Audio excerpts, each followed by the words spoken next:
Terapiasohva Räihä et Rentola.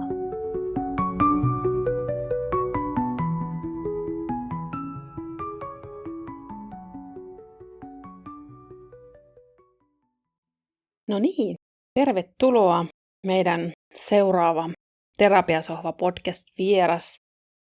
Kerropa tähän alkuun lyhyesti, että kuka oikein on Jeremias Hänninen, somessa ehkä paremmin kehon ohentajanakin tunnettu nuori mies. Kiitos kutsusta ja kunnia asia tulla vieraakseni tänne. Minä olen Jerkku ja ison perheen pahnanpohjimmaisena marinoitunut perheen isä, 3 lapsen isä ja kohtalaisen kehityskelpoinen aviomies. Hyvä. Tervetuloa Jerkku tänne terapiasohvalle ja ihan mahtava nyt päästä kuulemaan sun ajatuksia.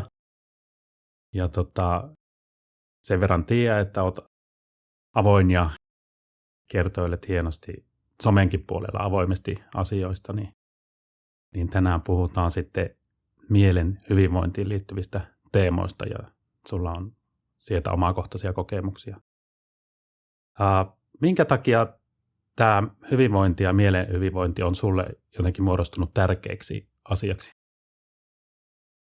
No ihan puhtaasti omien kokemusten kautta, että kun on kamppailu niiden kanssa silloin aikanaan enemmänkin ja ehkä silloin se tilanne oli se, että kun olet henkisesti semmoisessa umpikujassa, niin ei ole tavallaan mitään vertailutukea tai ei tiennyt, mistä kaikki johtuu. Ja oli ikään kuin semmoisella umpikujaa paikalla, mistä ei pysty kääntyä takaisin, etkä tiedä mihin suuntaan lähet, niin tämä on siksi tärkeä asia, että jos pystyy niin kuin omilla kokemuksilla madaltamaan jollekin toiselle sitä kynnystä, joka on nyt se Jerkku silloin, että löytää nopeammin apua ja tietää, mihin pitää lähteä tai mihin kannattaa mennä. Kerropa meille vähän, minkälaisia sulla oli niin kuin oireet, miten sä niin kuin havahduit siihen, että kaikki ei ole ehkä ihan ok? Siis se ensimmäiset oireet mulle tuli silloin 2017. Saatiin positiivinen raskaustesti meidän esikoisista ja siitä meni ehkä pari kuukautta, niin alkoi semmoiset muljahtelut ja rytmihäiriöt. Ja sitten sen kanssa jumppailtiin, se oli ihan fine vielä silloin. Ja sitten kun esikoinen syntyi, niin alkoi semmoisia kuolemanpelkokohtauksia alkoi tulee. Ja sitten se johti rytmihäiriöihin. Silloin mä olin ihan varma, että meidän suvussa on sepelvaltimotauti, että nyt mulla on sepelvaltimotauti ja välillä oli aivoinfarkti ja kaikki mahdolliset niin kuin terveyskirjaston diagnoosit, mitä keskimäärin suomalaisella 70 on, niin osasin itselleni löytää ne oireet sieltä. Eli sä ihan googlettelit niitä? Joo, tosi kovaa googlettelija oli ja sitten edellisen työnantajani työterveyden piikkiin sitten kävin varmaan valehtelematta lähes 10 kertaa sydänfilmissä, kun oli aina joku uusi oire ja verikokeissa ja muissa. Ja sitten samaan aikaan kuitenkin oli semmoinen, niin kuin tiesin, että vastuu tulee lisääntymään ja on tavallaan vastuussa jostakin toisesta ihmisestä, mikä oli ihan uusi tilanne. Niin en osannut tavallaan lähteä siihen suuntaan, vaan enemmänkin mietin sitä omaa kuolemattomuutta ja että mitä jos mä en selviäkään tässä tai mitä jos mä nyt kuolen ja mitä tapahtuu. Monet hautajaiset on niin kuin illalla miettinyt, että mitähän siellä tapahtuu, että jos nyt yöllä lähdetään jalateillä tästä makuuhuoneesta pois. Kyllä.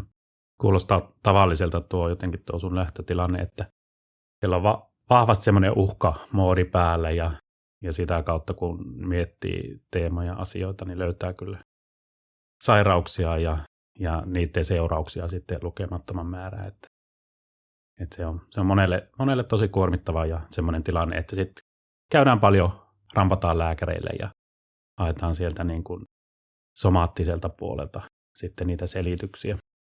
Joo, se on semmoinen katkeran suloinen tilanne, että asut niin kuin just avaimet käteen valmistetussa omakotitalossa ja hieno osamaksuauto ja perhe on lisääntynyt ja avioliitto kukkii. Että tavallaan niin kuin olosuhteet on, että pitäisi nauttia ja näyttää sitä nautintoa niin kuin 100% ulkopuolelle, mutta sitten kuitenkin niin kuin pään sisällä tiedät, että tämä on ihan täyttä sontaa, että mitä niin kuin itses kanssa käyt läpi ja että tavallaan pystyt oksentamaan sitä pihalle, ettei vaan se kuplatiekko puhkea siitä, että minkä olet ympärille saanut. Haluatko kuvata niitä fyysisiä tuntemuksia ihan, että miltä tuntui silloin, kun sä oot ihan ehkä ylivireessä ja pelkotiloissa, niin miltä kehossa silloin tuntuu ja mitä tunteita siellä on ehkä lisäksi? Siis fyysiset oireet oli nimenomaan ne rytmihäiriöt ja muljahtelut ja raajat puutu ja tuli näköoireita, salamoi niin kuin silmissä ja saattoi niin kuin huimata. Ja ne oli niin kuin ihan semmoisia selkeitä. Ja sitten ehkä se henkinen olo oli vaan niin kuin se pelkotila siitä, että jos mä aamulla herään, niin mitä jos mä en näekään omaa lasta enää. Että se oli niin kuin se pahin tunne siinä ahdistuksen keskellä. Mm. Mutta olihan sulla niinku tosi isoja asioita tapahtuu aika lyhyellä aikaa sun elämässä. Jos ajatellaan, että ei se ole ihme, että siinä on kuormitusta tullut vähän, kroppaa, hermostoa. Menit naimisiin, talonrakennus, työt, lapsi. Et se on niinku tavallaan aika yleistäkin, että tuommoisessa hyvässä niin sanotussa elämäntilanteessa, missä tapahtuu paljon, niin sitten kroppa ottaakin ylikierroksia. Joo, niin mä oon ajatellutkin sen jälkeenpäin, että elämässä kun tapahtuu muutoksia ja vastuu lisääntyy ja muuta, niin aina vaikka kasataan se hieno keittiö, niin siitäkin tulee sitä ongelmaa, että vaikka se on kuinka hieno keittiö, niin samalla tavalla elämän muutoksissa sitä ongelmaa, että kertyy ja nyt on niin kuin havahtunut siihen, että se astia pitää tyhjentää välillä. Ja se ei ole niin kuin Suomen kierrätysjärjestelmä, että sinne tulee auto ja tyhjentää sen, vaan se on niin kuin omalla vastuulla pitää huoli siitä, että se pääsee tyhjenemään se astia. Miten lähipiiri reagoi tämmöisiin oireisiin ja oliko ne sillä tavalla selkeästi näkyvillä ja kerroitko niistä? Niin se oli silloin alkuun, kun ei itsekään tiennyt, että mikä on tavallaan se juurisyy, niin silloin kukaan ei oikein osannut silloin vielä auttaa, koska ei itsekään tiennyt, että mistä kaikki johtuu, mutta sitten se oli mukava huomata, että kun tunnisti sen, että mistä se johtuu ja se diagnosoitu mielenterveyteen, niin sitten alkoi tulee niin kuin lähipiiristä ja ystäviltä semmoisia, että vitsi, että mulla on ollut ihan samanlaisia juttuja ja samanlaisia kamppailuja ollaan käyty ja muuta. Että sitten tavallaan niin kuin alkoi löytyä sitä vertaistukea, mikä oli tosi helpottavaa siinä kohtaa. Sanoit tuosta jäteastian tyhjentämisestä, niin hakeudutko siis ihan semmoiseen ammattiavun piiriin siinä vaiheessa? Joo, se kaikki eskaloitui silloin. Se oli itse asiassa tapahtumaketju, että mulla oli kaverin 30-vuotiaat parhaiten ystävien kanssa Rovaniemellä. Ja meidän piti torstaina lähteä sinne. Mä torstai-aamuna vuorotin rouvalle, että en mä halua lähteä sinne, että ei mulla ole hyvä olla, että jos mulla tulee siellä paniikkikohtaus tai alkaa ahistaa, niin ei ole tavallaan. Vaimo oli silloin niin kuin ainut, kuka osasi niin kuin niissä tilanteissa rauhoittaa ja muuta. Niin sitten se painosti mut sinne lähtemään onneksi niin. Ja siellä niin kuin jouduin tavallaan niin kuin pois siitä. Mä olin tosi paljon kotona ennen sitä ja en oikein liikkunut missään, kun pelotti tavallaan, että jos se tulee jossakin se kohtaus päälle. Niin siellä viikonloppuna päätin, että nyt pitää niin kuin tehdä jotakin asialle, että jos tämä niin kuin elämä menee tämmöiseksi, että mä en niin kuin parhaiten ystävien kanssa nautin viikonlopun viettämisestä. Ja menin sunnuntaina kotiin ja maanantai-aamuna Silppu eli vaimoni vei mut Tikkakoskelle päivystykseen ja sitten siinä kävi semmoinen hyvä tuuri, että siellä oli lääkärinä, päivystävänä lääkärinä semmoinen naisoletettu henkilö, joka oli vastaavanlaisissa elämäntilanteissa olevia kohdannut ennenkin ja se osasi heti yhdistää nämä kaikki sitten mielenterveyteen ja löytyi heti suorita sitten lääkitykset siihen, että millä päästiin niin kuin takaisin jaloille. Minkälainen tuntuma sulla on, kun varmasti nuorten kanssa ja nuorten aikuisten kanssa olet paljon tekemisissä, niin vaikka paniikkihäiriö, että onko se kuinka tunnettu ja tietääkö ihmiset yleisesti, että jos on sen tyyppisiä oireita, niin mistä on kysymys? Mä luulen, että aika moni tietää, kun se tulee, että mikä se olotila on, mutta ehkä ongelma siinä on se, että joka 3. meistä niistä kärsii jonkin tyyppisistä, mutta maksimissa joka 10. puhuu. Et siinä on niinku se dilemma, että kun saataisiin niistä edes puolet avaamaan se suu, niin se helpottaa kummasti ne paniikkikohtaukset, kun sä kerrot ääneen, että mulla on tämmöinen ongelma, niin silloin niitä ei tule niin paljon. Että kun se hyväksyttää ikään kuin kaveriksi, että se on, niin kuin, se on loppuelämän lisävaruste. Sen kanssa on vaan niin kuin opittava elämää, niin silloin alkaa tapahtua parempia asioita. Mikä sulla on tuntuma siitä, että mikä estää puhumasta? Mä väitän, että se on varmaan mikä itselläkin oli se semmoinen niin kuin hyljätyksen tulemisen tunne tai olla erilainen kuin muut. Koska me eletään täällä semmoisessa glamourissa, että missä ei paljon niin kuin omia takapihoja näytetä.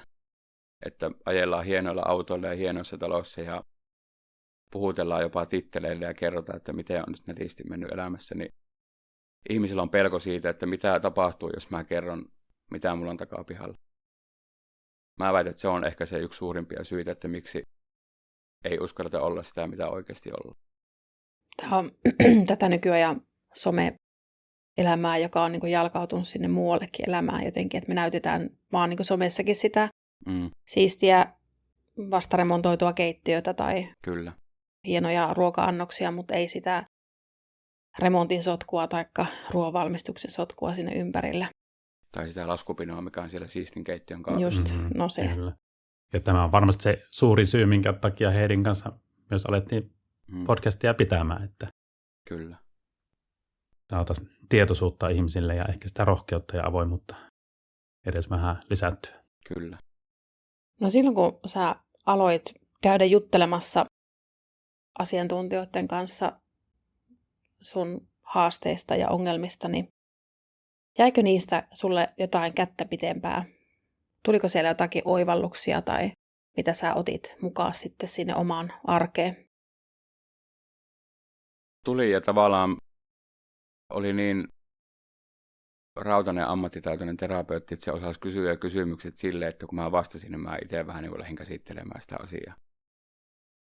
Ja ehkä sieltä just tuli sen jälkeen se oivallus siitä, että niin terapia kuin pariterapiakin, niin se ei ole mikään niin kuin huono juttu, vaan se olisi niin kuin väistämätön juttu kaikille meille. Ihan vaikka asiat on hyvinkin, niin siellä on hyvä käydä. Että löytäisi siihen, niin kuin, siihen semmoinen oma niin kuin tukipilari. Jenkeissähän puhutaan paljon niin kuin hienosti life coacheista. Ja nehän on terapeutteja pääsääntöisesti. Se on ollut semmoinen, että on oppinut sen terapian avulla tunnistamaan ne oireet, milloin tarvii taas käydä tyhjentämässä sitä astiaa. Ja siellä myös niin kuin, ehkä niin kuin eheytyi siitä, että mä en ole yhtään huonompi kuin muut. Löytyi syy-seuraussuhde sille, että mistä kaikki johtuu. Miksi mulla on tullut sitä kuolemanpelkoa ja muuta, niin se oli tosi niin kuin itseä kasvattava kokemus kaikkinensa. Mä tykkään kovasti tästä vertauksesta jäteauton tyhjentämisestä tai tyhjennyksistä. Ja tuossa ennen kuin aloiteltiin, niin vähän puhuttiin siitäkin, että ihmisillä on niin kuin erilaisia tarpeita, että se ei aina tarvitse jokaisella olla viikoittaista tyhjennysreissua. Niin haluatko vähän kertoa, että mikä se sun tapa on ollut tyhjennellä? Joo, mä oon käynyt silleen niin kuin epäsäännöllisesti ja monesti tunnistan vaikka sen, että syksy on mulla aina niin kuin haastavin vuoden aika esimerkiksi. Että silloin niin kuin joutuu kaikista eniten ponnistamaan, mutta mulla tulee ihan semmoisia, niin kuin alkaa kihisee päässä. Ja vaikka joku niin kuin lapsen itku tai muuta, niin tulee semmoinen tosi vihainen olo päässä. Ja semmoinen, että tekisi mieli vaan niin kuin lyödä ihan täysiä johonkin seinään tai johonkin, mikä on mulle tosi, niin kuin mä oon omasta mielestäni nallekaru ihminen, niin sitten ne oireet vähän niin kuin aina säikäyttää ja sitten tulee, että no nyt ollaan taas siinä pisteessä, että siellä kansi vähän niin kuin rakoilee, että käydäänpä tyhjentää. On tosi hyvä, että tunnistaa niitä omia kuormituksen merkkejä ja osaa sitten reagoida niihin. Joo, ja mä koen sen, tai on ajatellut niin, että kun olet kerran mielenterveysdiagnoosin saanut, niin sekin on niin kuin loppuelämän kaveri, ja se on semmoista ikään kuin kujaa juoksua, missä silloin kun nukut hyvin ja syöt terveellisesti ja elämä rullaa, niin se on tosi kaukana, että sä et edes niin kuin huomaa sitä, mutta sitten kun jostain näistä joustat tai tulee stressiä tai muuta, niin se niin kuin hengittää niskaa. Ja silloin on se apukeino, että hypätä sinne rappuun sinne terapeutin luokse, niin sitten saa taas vähän välimatkaa siihen. Joo. Selkeästi tämä tämmöinen niin kuin asioiden jakaminen on sulla toimiva keino, vaikka sitten tämmöisissä vahvemmissa vihan tai ärtymyksen tunteissa. Onko jotakin muuta, mikä toimii sitten vaikka terapeutin huoneen ulkopuolella tai olet ylipäätään niin kuin löytänyt voimavaraksi? No, tänä vuonna olen löytänyt liikunnan riemun ja etenkin semmoisesta niin kuin yksilöurheilusta. Mä oon aina ollut niin kuin lauma-eläin ja tykännyt joukkueurheilusta, mutta se ei ole ehkä ollut niin terapeuttinen kokemus, mutta nyt esimerkiksi juoksulenkkeily, minkä on aloittanut maaliskuussa, niin jokainen lenkki on aina semmoinen terapiatunti, koska siinä olet niin kuin ärsykkeettömässä tilassa puhtaasti vaan niin kuin itses kanssa. Niin ne on aina semmoisia, no monesti lähden, jos kihisee päässä, niin lähden sitten lenkille, niin se koskaan ei ole niin kuin harmittanut lenkin jälkeen. Että se on ollut semmoinen mukava löytö, ja siitä tulikin joku tutkimus, että onko jopa yhtä tehokkaasti toimii liikunta mielenterveyslääkkeenä kuin se itse lääkitys tänä päivänä. Kyllä. Mä haluaisin ehkä vähän vielä kysyä sulta tästä. Sä lähdit julkiseen tämmöiseen elämäntapamuutokseen. Otit siihen mukaan kaikki halukkaat seuraajat. Mistä se rohkeus tuli lähteä niin kuin näin avoimesti tekemään isoa elämänmuutosta? Se tuli siitä, että mä oon kokeillut kaikkia mahdollisia laihdutuskeinoja, ja se on aina jäänyt siihen niin sanotusti ensimmäiseen kvartaaliin, jolla on niin kuin sitten grillikausi ollut, kun grilli on vetty pihalle, ja sitten se on alkanut lipsumaan. Ja mä päätin, että mä nostan rimaa niin korkealle, että mulla ei ole vaihtoehtona epäonnistua. Ja lähdin puhtaasti tekemään itselleni, mutta julkisesti, jotta tulee semmoinen tietty kasvojen menettämisen pelko, ja tykkään semmoista pienestä painetilasta. Niin en ole katunut päivääkään sitä päätöstä, että silloin 7. tammikuuta se video julkaisi, että mä lähden tämmöistä tavoittelemaan. Ja se on ollut kyllä yksi parhaimpia matkoja niin kuin henkilökohtaisesti tämä vuosi. Oman pääni sisällä ja oman pääni kanssa, niin on ollut kyllä erittäin mukava vuosi kaikkinensa. Mä oon seurannut sun matkaa ja ihan selvästi susta on ollut myös apua tosi monelle muulle sun seuraajalle, että siinä on moni muukin sitten aloittanut semmoisen elämäntaparemontin. Että olen kyllä ylpeä susta. Kiitos. Joo, ihan ajattelin, mä jossakin vaiheessa teen gallupin, koska niin häkeilyttävä määrä on tullut viestiä, että miten ihmiset on puottanut painoja ja aloittanut liikunnan, että paljon niin kuin, vaikka seuraajista on lähtenyt yhteensä, mikä se kilomäärä on. Eikä sekään niin kuin se kilomäärä, vaan se, että löytää sen liikunnan ja ruokavaliot saa niitä vuosirenkaita lisää sitten tähän. Eikö me kerran keskimäärin eletä vai paljon se oli? Näin kai. Kyllä. Rohkea ja hieno tavoite ja hieno esimerkki oot kyllä siellä. Minkälaista viestiä sieltä tulee niin kuin muilta, jotka on sitten inspiroitunut samantyyppiselle matkalle, niin mitä hyötyjä, että kilot voi tippua, mutta mä ajattelin, että se on aika kokonaisvaltainen varmaan se vaikutus siellä ihmisillä.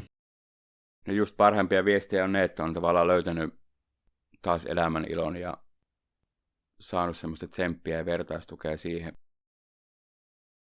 Yksi tuli antaa kasvatusten palautetta, että on aloittanut kans elämäntapaan muutoksia, ja aina kun meinaa alkaa lipsumaan, niin se menee Instagramiin ja menee katsomaan mun videoita, niin alkaa helpottaa, niin ei teekään mieleen aina postilla. Se oli ihan semmoinen mukava palaute, mutta just ennen kaikkea tuo, että ihmiset on saanut niin kuin elämää uutta parempaa suuntaan, niin se on niin kuin se tärkein.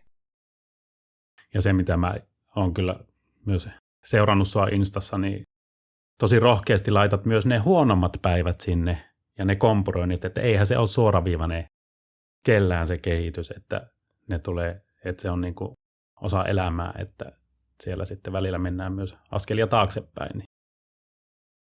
Jep. Paljon on tapahtunut siis ulkoista muutosta sussa, mutta varmasti myöskin sisäistä muutosta. Miten sä koet, että miten se on vaikuttanut vaikka sun ystävyyssuhteisiin tai parisuhteeseen tai muihin läheisiin suhteisiin? Tosi paljon, vaikka nyt ensimmäisenä tuosta parisuhteesta, niin on käyty jumppaa tänä vuonna ja keskusteluja. Ja kaikista niistä se ei missään nimessä ole niin kuin puolison syy, jos mä hautaan oman miellyttämisen tunteen alle semmoisia omia tarpeita tai haluja tai muita ja jätän vaan niin kuin asiat puhumatta sen takia, ettei vaan niin kuin tule mitään konfliktia tai vastaavaa. Ja sitten tämän vuoden aikana on tullut paljon, on jotenkin niin kuin pyyhkiytynyt ne peitot siitä päältä pois ja tullut pintaan niitä asioita, mitä on vaikka jättänyt käsittelemättä just sen miellyttämisen tarpeen takia. Ollut niin kuin parisuhteenkin kannalta sellainen terapeuttinen vuosi, että ollaan lähes päivittäin käydään saunassa ja keskustellaan ja että mitä on mielessä ja muuta, mutta sitten myös ystävyyssuhteiden myötä on niin kuin löytynyt ehkä nyt on niin kuin tavallaan tunnistanut ne ystävyyssuhteet, ketkä on, mä oon tykännyt tosi paljon järjestää kaiken maailman niin kuin kekkereitä ja saunailtoja ja tapahtumia ja muita, ja nyt kun tänä vuonna en ole niin paljon niitä järjestänyt puhtaasti ystäville, niin sitten on siinä ehkä huomannut sen, että mitkä ystävyyssuhteet on ollut täysin niin kuin mun varassa. Ja on tiedostunut, että ketkä on, niin kuin haluaa oikeasti pitää yhteyttä, ketkä soittelee, on niin kuin löytynyt sieltä ne niin sanotusti luottopakit nostanut enemmän päätään. Totta kai en halua niin kuin mistään ystävyyssuhteista luopuakaan. Että mielellään mä niin kuin edelleenkin järjestän niitä, mutta on niin kuin ehkä oppinut tunnistamaan sen, että mihin suuntaan se putki on niin kuin kaksisuuntainen. Että se on niin kuin antaa ja ottaa. Kyllä, hyvä, kun nostit tuon miellyttämisen teeman, niin että se on varmaan semmoinen aika yleinen suojakeino monelle jotenkin sitten, joka vaikuttaa tietysti toimintaan tosi paljon. Haluatko siitä vielä jotakin kertoa, että onko pitänyt tehdä jotain tämmöisiä rajauksia sitten vielä muutakin elämässä, kun ei tarvi enää ehkä sillä tavalla miellyttää kuin joskus aikaisemmin? Ei ole ehkä tarvinnut mitään niin kuin rajata. Ehkä on tullut semmoinen tarve, että haluaa ikään kuin näyttää omat nahkat ja näyttää sen todellisen, että kuka mä oikeasti oon. Että sieltä on ehkä jäänyt tavallaan se pumpulin sisältä myös ne toisenlaiset niin kuin täyteaineet näyttämättä. Ja vaikka nyt esimerkiksi se, että mä en ole aikaisemmin uskaltanut puhua omista tarpeista, mä oon ollut tosi hyvä olkapää muille. Ja sitten kun on ollut omat tarpeet, niin en ole tavallaan osannut pyytää sitä, niin sitä on opetellut, että niin kuin ihan tietoisesti välillä jopa puhua omistakin asioista. Että saa niin kuin sen toisenkin linjan aukastua sinne kaverisuhteille. Ja sitten parisuhteesta on niin kuin, se on ollut kiva huomata, että siitä sanoinkin Silpulle, että isot propsit siitä, että se on antanut mun tehdä tämän matkan ja antanut mulle tilaa tähän, että mä saan liikkua tosi paljon ja jaksaa aina keskustella, kun mulla on jotakin puhuttavaa ja muuta, niin sekin on loppujen lopuksi niin kuin yhdistänyt meitä, vaikka on ollut välillä tiukempiakin keskusteluja. Mutta toisaalta nyt se niin kuin pitkästä aikaa taas näkee sen kokonaisvaltaisen jerkun, että missä on niin kuin ne kaikki mausteet. Että ei ole vaan ne mausteet, mitkä maistuu hyvälle. Niin se on ollut kyllä mukavaa. Mutta en ole niin kuin rajannut mitään pois. Joo. Minkä puolien niin kuin tavallaan näkyväksi tekeminen on ollut sulle erityisen palkitsevaa ja hyödyllistä? No vaikka nyt siinä ihan parisuhteessa, niin jos tulee vaikka joku tilanne, missä koen, että nyt ei mennyt ihan oikeudenmukaisesti, tai olisin halunnut omankin ääntä tähän kuuluvia aikaisemmin, mä oon niin antanut sen vaan mennä ja niin edeskellyt, ja ollaan tilanne otettu vastaan. Oli sitten ihan yksittäinen kyläilyreissu tai muuta. Niin niissä tilanteissa, kun tuo niin kuin sen oman näkemyksen myös esille ja keskustellaan aiheesta ja muuta, niin niissä tulee aina se, että tulee sellainen pieni hyvä fiilis, että niin kuin uskalti, tai ei uskaltanut, mutta ei taas niin kuin alkanut miellyttämään, vaan toi myös niin kuin oman kannan. Mutta vielä se niin kuin opettelua vaatii, että parisuhde nyt on ollut semmoinen, totta kai, että kun Silppu on ollut elämässä kohta 12 vuotta mukana ja päivittäin tekemisissä ja vierekkäin nukutaan, niin siitä on niin kuin lähdetty liikenteeseen ja ystävien kanssa jumpataan ja varmaan sisarustakin kanssa haluaa jonkun keskustelun käydä, että että mikä mä oon miehiä. Joo, siitäkin mä oon ylpeä, että sä oot perheen pienimmäisenä, niin uskallat ottaa semmoisia vaikeampikin aiheita keskusteluun kuin meidän isompien sisarusten kanssa. Että. Joo, se on ollut semmoinen, mitä nyt on työstänyt,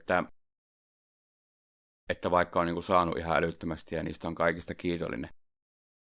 Mutta siinä ympyrässä tulee joku tunnelukko päälle, että mä en pysty olemaan niin kuin oma itteni täysin. Että mä tosi paljon mietin, mitä mä sanon, ja sitten jos mä sanon sen ääneen, niin siellä on vitsikkäitä isoveliä, ketkä saattaa ampua ihan täysin alas, ilman mitään niin kuin pahaa tarkoitusta. Mutta siinä se oma heikkous on ollut, että ei ole niissä tilanteissa niin uskaltanut sanoa, että mä oon oikeasti tosissani. Että kun se sieltä lapsuudesta, ruokapöytäkeskustelusta ja muista tulee, tiedätkö, semmoinen, totta kai kun oot pieni velistä, niin et ole aina ehkä niin se uskottavia ollut siinä, ja niin se hierarkia menee. Mutta sitten, kun se on jäänyt tavallaan sieltä näihin tilanteisiin, niin se tiedostaa, että niissä tilanteissa se oman suun avaaminen on tosi iso kynnys jo. Ja sitten vielä, kun sanot jonkun mulle tärkeän mielipiteen, jos se niin kuin täysin naurulla ammutaan alas, niin se iskee aika kovaa niin kuin takaspäin. Sä oot myös paljon, sanotkin, että oot jutellut niin kuin ystävien kanssa. Mitä ystävät merkitsee sulle tänä päivänä? Just 2 ystävän kanssa juteltiin tällä viikolla muistakin aiheista, mutta puhuttiin just siitä, että kun ollaan aikuisia ja kaikilla on omat elämät ja ei ole enää se iskä tai äiti, joka sanoo, jos näyttää siltä, että alkaa niin kuin menee hommat vihkoon tai näkee selkeästi päälle päin, että nyt on niin kuin, vaikka nyt esimerkiksi on noussut vähän kusipää, ei kukaan uskalla tulla sanomaan siitä. Niin puhuttiin just siitä, että niin kuin säilyttää semmoiset niin kuin tiettyjen ihmisten, mullakin on niin kuin 4-5 luottopakkia, kenen kanssa on niin kuin ihan täysin vilpitön luottamus. Ja mä tiedän sen, että ihan sama, mitä mä teen elämässä, niin ne ei koskaan niin kuin tule hylkäämään mua. Ja niiden kanssa mä haluan sitä vaalia. Mutta niille myös painotin sitä, että säilyttäisi se rohkeus myös sanoa niistä negatiivisista asioista, koska sitten se mitataan, jos jotakin semmoista tapahtuu. Ja valitettavasti usein se kääntyy siihen, että se ystävä kääntyy pois ja menee toiselle ystävälle puhumaan, että mikähän sillä on. Ja se niin kuin hiipuu se ystävyyssuhde. Mutta pidän tosi niin kuin tärkeänä ihmissuhteita, kenen kanssa on, mitä on saatu luotua, koska tässä iässä on huomattavasti paljon vaikeampaa luoda semmoisia niin syviä, mitä on lapsuudesta asti jonkun kanssa rakentanut. Kyllä, tuosta tuli mieleen, puhuit tuosta huumorista, niin kuin me ollaan erilaisissa toimintakulttuureissa opittu tietyllä tavalla olemaan toisten kanssa, on se sitten se perheyhteisö tai kaveriyhteisö. Jos siellä on ollut vaikka semmoinen huumori, totta kai niin kuin voi olla hieno voimavara, mutta myös, että sillä ikään kuin peitetään jotain pois, niin vaatii todellista rohkeutta lyödä sinne kiilaa väliin siihen toimintakulttuuriin niin kuin omalla esimerkillä. Siinä mielessä olet myös hyvä esimerkki. Joo, siinä balanssin löytäminen, että mäkin olen aikaisemmin aina heittänyt kaikki lekkeriksi, jos se oli joku ahistavakin asia. Mutta ei haluaisi myöskään liikaa vakavoitua, koska se huumori on kuitenkin se elämän suola ja jopa parisuhteenkin suola. Että siinä on paljon huumoria ja hauskuutta ja härnäämistä ja muuta, että löytäisi semmoinen tasapaino siinä, että sekin on semmoinen opetteluaihe ehkä ollut. Miten Jerkku, mä tuossa vähän mietin, niin kiinnostaisi kysyä, kun sä oot nyt tää keho-ohentaja matka sulla käynnissä, ja se on tämmöinen aika fyysinen matka, että ilmeisesti juokset ja muutenkin urheilet ja treenaat kovasti, niin onko se kuormittavaa, ja onko vaarana, että menee välillä niin kuin ylisuorittamisen puolelle jotenkin, kun on kuitenkin selkeät ja tiukasti maalitetut tavoitteet siinä, niin miten sä koet tämän? Se meinas olla jossakin vaiheessa, kun oli niin kuin päivätyö ja perhe ja sitten vähän liikaa ehkä antoi aikaa myös tonne someen. Ja vaikka se on kivaa, mutta se kuitenkin syö sieltä samasta energiapankista sitä virtaa. Mutta sitten kesälomaa teki siihen tehtävään ja osasi suhtautua uudella tavalla, että jos tulee fiilis, että ei ole mitään jaettavaa, niin silloin ei jaeta ja keskitytään siihen, että prioriteetti ykkönen on se ne ihmiset, ketkä on siellä kuolinvuoteella sua kättelemässä, että ne on niin kuin ensisijainen ja sitten kaikki muu tulee sen jälkeen. Niin. Mutta ei ole enää kuormittanut enemmänkin niin kuin presidentti Stubbin kanssa on yhtä mieltä siitä, että tunti liikuntaa päivässä antaa 2 tuntia lisää virtaa, niin se on ollut. Et nyt kun on löytynyt siihen balanssiin, siihen puolimaratoniin asti se oli aika kuormittavaa ja se oli semmoinen tietty paine, kun edustit urheilubrändiä siellä ja Finlandia maratonia oli semmoinen, niin kuin, siinäkin tuli se epäonnistumisen pelko, että mitä jos mä en pääsekään maaliin ja muuta, niin sen jälkeen tuli pieni ulospuhallus ja sen jälkeen on niin kuin löytynyt se balanssi paremmin siihen kokonaisvaltaiseen hyvinvointiin. No, miltä se mielen hyvinvoinnista huolehtiminen näyttää sun arjessa tänä päivänä? No se on tänä päivänä sitä, että ihan ensimmäisenä niin avataan suu, kun siellä on jotakin tarjolla. Että se on niin kuin ollut se tärkein, minkä on oppinut. Ja sitten, jotta sinne vähän kertyy sinne tarjolla olevaa astia niin kuin tavaraa, niin käyn urheilemassa paljon. Nimenomaan yksin ja ärsykkeetöntä. Mä en vaikka niin kuin pysty äänikirjoja kuuntelemaan, koska se jotenkin tuo semmoisen tietynlaisen sävyn siihen lenkkiin, vaan ihan puhtaasti vaan niin kuin omalla fiiliksellä ja nimenomaan ärsykkeettömästi, niin se sinne vähän niin kuin samalla sylkee sinne lenkkipolulle sitten, jos on jotakin semmoista kuormaa. Ja sitten tarpeen vaatiessa aina käydään terapiassa juttelemassa, jos on semmoisia asioita, mitä haluaa käsitellä ammattilaisen kanssa, että kun parisuhdekin on semmoinen leikki, että siellä on myös paljon semmoista ongelmateettä, mitkä on ikään kuin yhteisiä. Ja siinä mä oon ajatellut sen niin, että jos mä niistä oksennan puolisolle, niin on sama kuin lumityötteet etuterassille siirrät lumeet takaterassille, niin ne asiat niin kuin on huomannut, että ne on paljon helpompi käsitellä ammattilaisen kanssa. Niin silloin saa myös niin kuin ehkä molemmat siitä enemmän hyötyä irti, kun pystyy yhdessä käsittelemään sitä asiaa. Tosi hyvä oivallus. Kyllä, ihan mielettömän hyvä. Miten ihan tämmöisen yksittäisen lenkin aikana, että jos ajattelet, että sä lähdet kuormittuneessa tai stressaantuneessa tilassa liikkeelle, sulla on paljon ajatuksia jotain, niin mitä tapahtuu sen lenkin aikana? Ootko kiinnittänyt sellaiseen huomioon? Ja tuo oli hienoa, että sä et tarvi sinne niin kuin välttämättä äänikirjaa. Että. No se yleensä se ensimmäinen 2 kilometriä niin keksii selityksiä, että miksi pitäisi kääntyä takaisin. Mutta sitten kun pääsee vauhtiin, niin sitten siellä vaan alkaa niin kuin, tulee enemmän positiivisia ajatuksia mieleen ja positiivisia asioita. Ja niin kuin mä sanoin sinne juoksijalle haastattelunkin, että mitä suhde mulla on lenkkeily, niin se on niin kuin nuo metsät ja ulkoilureitit ja muuta, niin se on niin kuin mielen hiilinielu. Niin se tavallaan imee sen kaiken pahan tai ne negatiiviset ajatukset pois pään sisältä. Ja yleensä on aika pitkälti positiivisia ajatuksia päätään, kun pääset kotiin ja suihkuun. Ja tulee se endorfiini, oksennus. Kyllä. Ne ihmiset saattaa jäsentyä siellä jotenkin niin kuin samaakin teema lenkin aikana. Ja sitten aika monet kuvaa myös semmoista tiettyä tyhjyyden tilaa, että sä vaan niin kuin meet, sun jalat toimii. Ainakin Kyllä. Jossain vaiheessa voi päästä niin semmoiseen hyvään niin kuin läsnäoloon ja tyhjyyden tilaan, jossa vaan niin kuin on hyvä olla. Joo, sinne mä haluankin ihmisiä kannustaa, että varsinkin tänä aikana, kun siis ihan mäkin niin kuin heräsin siihen, että mulla on sormuksesta lähtien kaikki, niin kuin mitä mulla on, niin ladattavia älytuotteita ja kaikessa on niin kuin seurataan ja monta tuntia olet nukkunut ja missä olet mennyt ja sitten on työajan seurannat siihen päälle ja päiväkodin seurannat ja vasukeskustelut ja hirveästi kaikkea seurantaa ja dataa ja tilastoja ja muuta. Että jos sitä liikunnastakin tekee semmoisen niin kuin seuranta, että sielläkin seurataan koko ajan, että paljon sykkeet ja paljon kilometrivauhtia ja muuta, niin löytää itselle semmoisia keinoja, missä pystyy ihan vaan niin kuin ärsykkeettömästi olla ja hikoilla ja tehdä itselle siinä palvelus. Kiitos.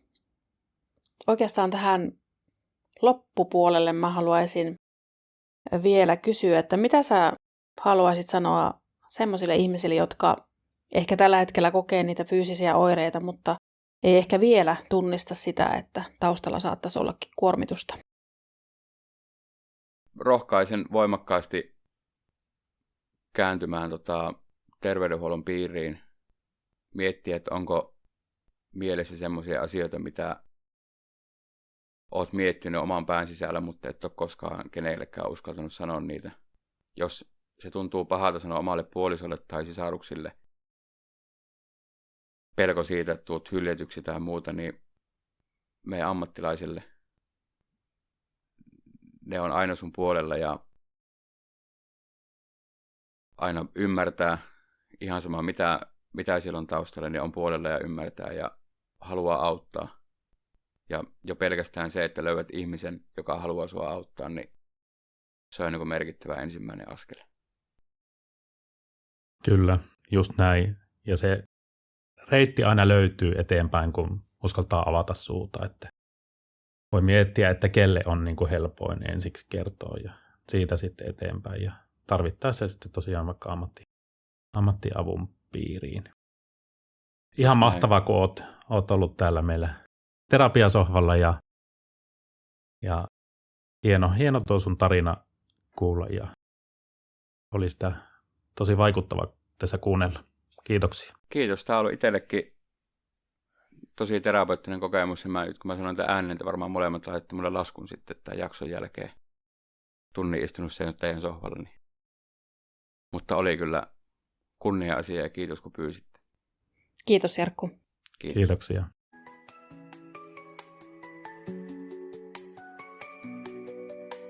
Tämä oli Terapiasohva, paikka jossa mieli saa tilaa ja sanat merkityksen. Kiitos, että istuit kanssamme hetken. Jos pidit jaksosta, seuraa tilejämme niin et missaa tuleviakaan keskusteluja. Haluamme kuulla myös teidän näkökulmia ja ajatuksia. Löydät meidät Facebookista ja Instagramista nimellä Terapiasohva. Tervetuloa keskustelemaan ilmiöistä ja asioista yleisellä tasolla.